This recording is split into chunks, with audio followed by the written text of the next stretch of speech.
Olá pessoal, estamos de volta com mais uma videoaula. Espero que vocês tenham gostado. Deixa eu melhorar meu campo de visão aqui, que eu acho que essa luz está muito estourada no meu rosto. Não tá? Ah, mas tudo bem. Vocês vão me reconhecer quando vocês passarem por mim na rua? Por favor, hein? Exceto quando eu estiver mascarado. Olha só, para não dizer que não falei das flores, obviamente aquele conteúdo todo da psicologia social ele já traz elementos importantes para que a gente possa identificar questões do desenvolvimento humano, das questões estruturais, das questões das marcas das violências e da forma de como nós devemos intervir junto com crianças e adolescentes. Muito embora é necessário que vocês acompanhem comigo agora alguns percursos que são da ordem do impacto do desenvolvimento na primeira infância sobre os processos de aprendizagem. Né? E aí, quando a gente está dizendo aprendizagem, a gente está dizendo aprendizagem tanto no contexto escolar, quanto no contexto da apropriação cultural, da apropriação social, das interfaces nas interrelações humanas. Né? Então, esse indivíduo, lembrando que esse indivíduo ele compõe um coletivo, né? Então a aprendizagem e a forma como ele vai deter essas informações é muito imprescindível para a gente. Então nós vamos ter aqui então algumas lâminas que a gente vai conversar com elas. Assim, isso foi uma experiência, foi um oferecimento da medicina da USP, né, do Centro de Desenvolvimento da Infância da Universidade de Harvard. Então são materiais muito atualizados e que podem trazer para a gente um grande impacto nos processos, né, das discussões que a gente vem experimentando no campo das intervenções de trabalho social com família. Então, considerando esses elementos, a gente vai passar a pensar que os processos que advêm, né, eles vão tratar de alguns conceitos primordiais, né, como primeira infância, que a gente está falando aí do período de 0 a 6 anos, desenvolvimento, né, vou colocar minha carinha aqui para vocês me acompanharem também, porque às vezes só a lâmina dá um exaurimento, né, aí isso aqui melhorou. Agora vocês podem me ver e acompanhar a videoaula. A questão do desenvolvimento, que a gente está caracterizando como uma sequência progressiva de mudanças de estrutura, função e padrões de comportamento que ocorre durante o ciclo da vida do ser humano. Lembrem de novo, desenvolvimento humano, alterações psicossociais, interações sociais e produção de comportamentos. Esses comportamentos eles vão deter padrões de acordo com os grupos aos quais eu frequento. Familiares, igreja, escola, grupos de amigos, né? E esses comportamentos, obviamente, aí a gente está traduzindo como processo de aprendizagem, que é um processo de aquisição de informações e capacidade de adquirir novos conhecimentos. Por que a gente está falando nesse aspecto? Porque na escola eu aprendo uma coisa, no rolê com os meus amigos eu tenho outras experiências. A aprendizagem dentro de casa tem uma outra tradução e outra conotação. E o aprendizado, então, é esse conteúdo a ser apreendido aí por esse sujeito. É importante, né, a gente pensar nesse aspecto, porque a gente vai levando aí em consideração uma série de outros fortalecimentos para aprender a respeito do desenvolvimento humano. Nem sempre eu vou poder ficar aqui com a carinha perto de vocês, porque eu posso omitir alguma imagem e eu não quero isso para prejudicar o conhecimento de vocês. Então aqui a gente está falando sobre o desenvolvimento integral na primeira infância e vocês vão ver aqui embaixo conexões sinápticas, né, que a gente está dizendo que o desenvolvimento dessa infância é um processo integral que ocorre nos primeiros 6 anos de vida e que envolve amadurecimento do cérebro, crescimento físico, aquisição motora, desenvolvimento da cognição, afetivo e emocional. Então, cada um desses aspectos será influenciado pela qualidade do desenvolvimento de outros tantos aspectos. As sinapses mais usadas se fortalecem e carregam informações com mais eficiência. E as menos usadas gradualmente enfraquecem e desaparecem, que é a poda sináptica. Então, se a gente está trabalhando com processos de composição de estímulos, né? E as sinapses elas são o que? Estímulos. correspondências e frequências de estímulos que fazem a transmissão de determinada informação ser levada para outras instâncias, para outros espaços, né, do nosso organismo, do nosso aparelho nervoso, do nosso sistema nervoso. E isso vai impactar na produção de hormônios, na produção de desenvolvimento, na produção da aquisição de linguagem, de fala, de comportamento, de reações, de emoções. O que eu estou dizendo quando eu estou falando de desenvolvimento infantil? Que essas unidades sinápticas necessitam produzir estímulos. Por que quando a gente está ali com criança, a gente sempre dá um brinquedo colorido, um barulhinho, um chocalho? Porque a gente precisa provocar estímulos sensoriais para que essas crianças utilizem desses processos sinápticos para que ela aprimore, para que ela evolua, para que ela reproduza novos processos sinápticos. Se eu deixo essa mesma criança em um ambiente precário de estímulo, com uma sala baixa cor, a minha sala é altamente potencial para estímulos para crianças, por exemplo. Por quê? Porque ela tem muitas variações. Eu tenho chocalho, tenho som, tenho cores, tenho elementos coloridos, tenho fala, tenho objetos, tenho materialidade, tenho toque, tem a experiência sensorial, visual, auditiva. Então isso é um elemento rico para produzir, nesse sentido, conexões que se fortalecem e carregam informações. Por outro lado, essas menos usadas, o que elas vão fazendo? Elas vão deteriorando as suas conexões e elas vão enrijecendo, impossibilitando controle e contatos sinápticos. Percebem comigo essa diferença? Então nós vamos avançar, né, e pensar aí que essas construções elas são dadas a partir do encontro com essa visibilidade desse sujeito no universo sensorial. Né? E por que eu estou falando desse universo sensorial? Porque às vezes a gente se apega com situações de oportunidade e de vulnerabilidade. E esse cérebro que a gente está dizendo, né, essa lupinha que está aí no centro, ele tem uma plasticidade porque ele se molda de acordo com a oferta disso que nós dissemos na lâmina anterior, da possibilidade de agregar estímulos ou de restringir estímulos. Então nós teremos aí períodos sensíveis ou fatores estressantes, fisiológicos e patológicos que vão impactar diretamente na redução ou na restrição de processos sinápticos. Isso é importante para a gente visualizar que aí esses períodos sensíveis permitem construção de mais habilidades, né? Entretanto, há uma grande janela de vulnerabilidade a potenciais efeitos nocivos do meio. Ou seja, se nem tudo é sol, nem tudo é festa, porque a gente pode estar trazendo extremamente elementos sensoriais e ampliar a construção de novas habilidades, mas a gente não conhece o organismo ao qual a gente está inserindo e introduzindo esses elementos. Os estímulos podem causar um nível de estresse. E o estresse excessivo ele pode ter um processo que leva a uma desregulação no sistema neuroendócrino, causando danos ao organismo. Existe um limite de estresse. O estresse, até certo grau, ele pode ser considerado benigno, porque ele vai produzir reações de proteção e prevenção. Mas se ele for prolongado, ininterrupto ou repetitivo, ele pode causar danos ao organismo. E aí a gente pode trazer uma disfunção de transtorno de hiperatividade, déficit de atenção, produção de uma disrupção que cause uma dislexia, né? Então, algumas coisas nesses aspectos são muito importantes a gente tomar em consideração. Nós vamos avançando e dizer que esses processos, né, permitem mais apropriação ali de informações, e a gente vai para a próxima lâmina agora, assim que eu conseguir, dizendo que desde o início a criança deve ser considerada em sua individualidade. Olha a importância de nós considerarmos sujeito indivíduo e sujeito coletivo como sujeito ativo do seu desenvolvimento, capaz de se expressar, interagir e brincar tanto por iniciativa própria, como em resposta ao estímulo externo.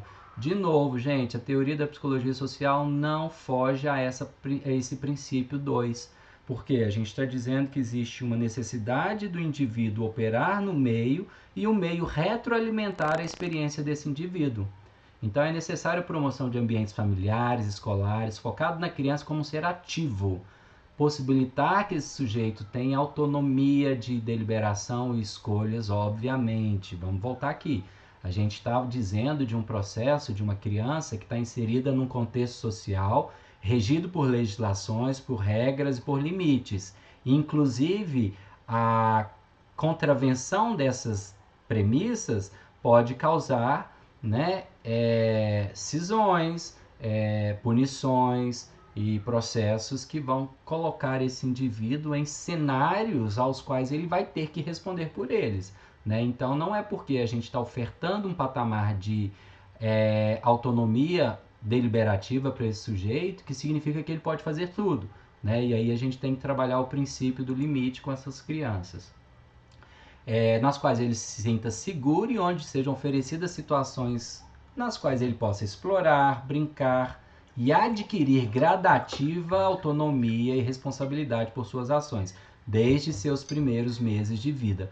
Aí vocês lembram do processo sócio-histórico lá de Vygotsky? Ele está falando exatamente isso aqui, ó, aquisição gradativa de autonomia, de aprendizado, sobreposição de uma informação sobre outra, e isso vai assimilando o processo de conhecimento, tá bom?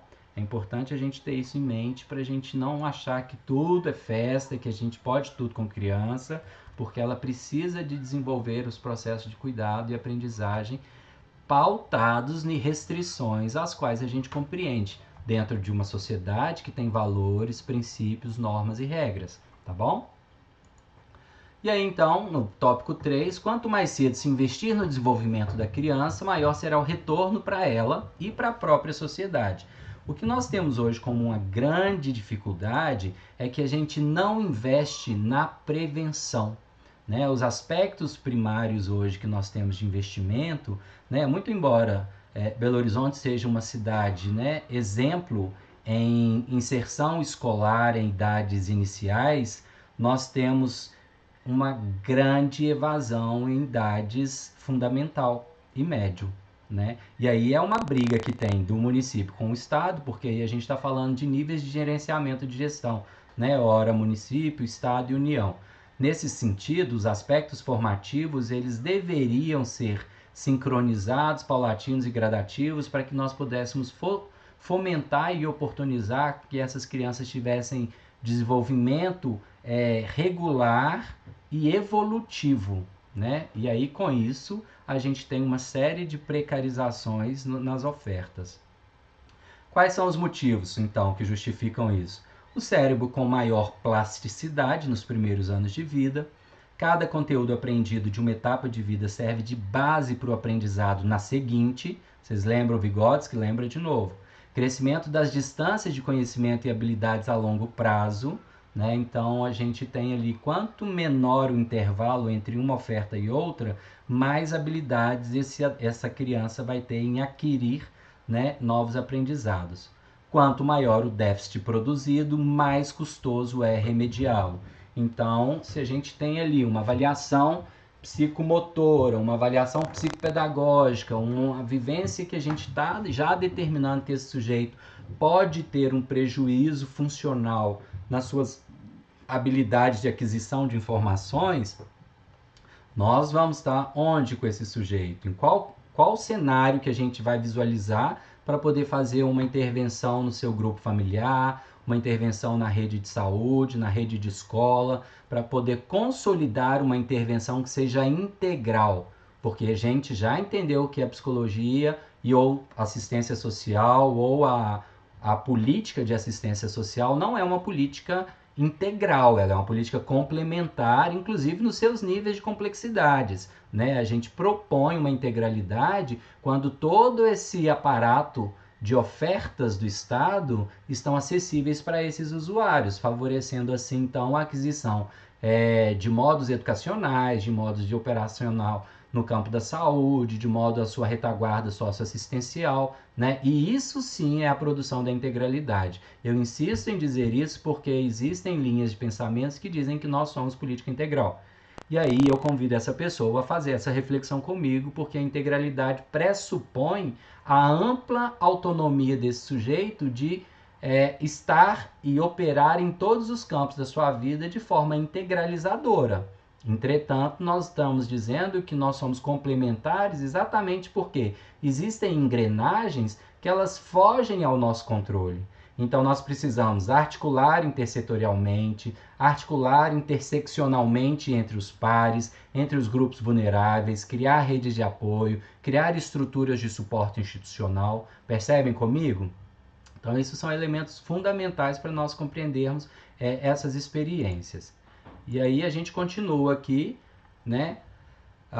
No longo prazo, crianças que tiveram menos oportunidade de desenvolvimento tornam-se com maior probabilidade adultos pobres, que aí é o ciclo intergeracional da pobreza, que é o nosso objeto direto de intervenção, né, gente? A gente sabe que cada vez mais nós temos situações de vivências de violações de direitos perpetradas aí contra grupos familiares vulneráveis que, por sua vez, não tiveram baixa escolaridade, não tiveram educação formal regular, não tiveram acesso a emprego, a uma alimentação saudável, nutricional, né? A gente pode ver quadros aí de exclusões geracionais, violação de direitos, expulsão de casa por uso e abuso de substâncias, uma série de violações que elas são dadas por falta de uma estrutura de Estado. De novo, olha aqui a dinâmica da complementariedade. Porque se nós tivéssemos pensado lá na matriz preventiva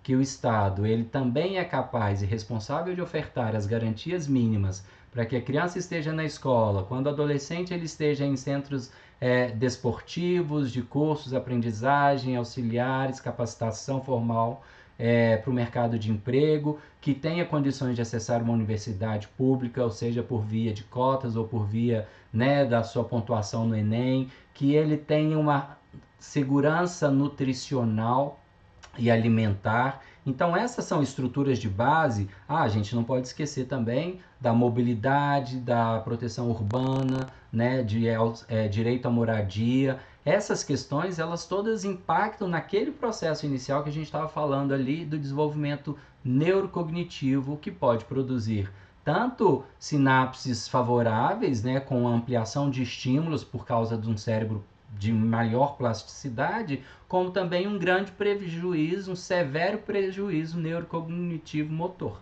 né? Então essas situações elas são fatalmente irremediáveis quando a gente vai operar o campo da política pública, da retaguarda do Estado e das garantias de direito, né? Então aqui nós vamos avançando. A taxa de retorno versus as idades. Olha só, a taxa de retorno do investimento em capital humano.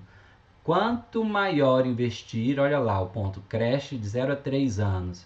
A análise de programas de educações nas diferentes faixas etárias demonstrou que a taxa de retorno para a cifra utilizada é dólar, né, a avaliação internacional, é maior quanto mais cedo for realizada a intervenção. Ou seja, se eu invisto mais na creche ou na pré-escola ou na escola, a capacitação profissional eu vou ter menor investimento. Por quê? Porque esse menino teve toda uma estrutura prévia que possibilitou a formação estruturante, a capacitação do desenvolvimento neuromotor, psíquico, subjetivo. Então essas relações todas elas são inversamente proporcionais, ou seja, se eu tenho um maior investimento na infância, quando esse adolescente chegar ali no período de pré-escola para intervenções para adultos, né, pré-universidade, com a capacitação profissional, eu vou ter a possibilidade de fazer investimentos com menores custos. Nós não operamos nessa lógica. E aí as intervenções na primeira infância, né, são cuidados primários de saúde, educação na primeira infância. Deixa eu colocar minha carinha aqui junto com vocês, que eu acho que é possível. Promoção de boas condições de saúde materna e infantil. Então a gente está falando de planejamento familiar, de acompanhamento à rede de saúde, de atendimento psicossocial dentro dos CRAS, no serviço de convivência, nos serviços de PAIF, garantia de nutrição adequada. Olha aí de novo, acompanhamento nutricional e alimentar, políticas de apoio social. Olha o terceiro setor aí operando. ONGs, ONGs, unidades nos territórios, aumento dos anos de escolaridade completos. Se a gente pensasse no investimento na criança nas suas idades iniciais, melhores condições de saúde física e mental na vida adulta, redução da criminalidade e violência, isso era por consequência, melhor inserção no mercado de trabalho e melhor bem-estar pessoal e social. E aí, essas características a gente está dizendo de um sujeito social, né, que vai apresentar para nós menor incidência em criminalidade, em dificuldades relacionais, com baixa dificuldade no campo emocional, uma pessoa mais extrovertida, autônoma, com maiores capacidades de linguagem, de circular socialmente, de se colocar em posições, né, dentro de um ambiente social e político. E aqui são as taxas de mortalidade infantil segundo as grandes regiões. Eu gostaria que vocês ficassem atentos aos períodos. Nós estamos dizendo com o verde escuro no período de 2000 e o verde claro no período de 2010. Em todos esses percursos, nós temos aproximadamente de 40% a 50% de redução de taxa de mortalidade infantil, exceto o Sudeste, né, e o Sul, que são regiões um pouco mais abastadas do ponto de vista financeiro, né? Mas Centro-Oeste, Nordeste, Norte e no geral o Brasil, né? No geral no Brasil é 50% de variação. A gente pode fazer uma associação aí aos períodos de governo, né? Quem que estava nos governos de 2000 e no governo de 2010? Não estou fazendo política, estou dizendo cenários, né? Em 2010 nós tiramos em torno de 15 milhões de pessoas da linha da miséria, né? Em relação a benefícios, a programas de transferência de renda, de acesso a ofertas de serviços, de ampliação de políticas públicas de Estado. Em 2010, nós já tínhamos uma tipificação nacional de serviços socioassistenciais, ainda que ainda não tivéssemos um sistema único de assistência, já tinha consolidado a Política Nacional de Assistência, a PNAS, nós tínhamos regimentos, né, garantidores dos direitos de cidadania, dos níveis de complexidade, de acolhimento institucional, de apoio e retaguarda às ofertas de outras políticas públicas. Esse é um cenário que nós não podemos perder de vista, ok? Então é isso, fiquem comigo que nós ainda temos mais uma discussão a fazer sobre os aspectos da adolescência. E aí a gente está chegando ao finalzinho das nossas atividades de hoje, né? E não menos sofrido, porque eu sinto falta de vocês o tempo todo, tá? Vamos conversando aí, daqui a pouco a gente retorna. Um beijo grande!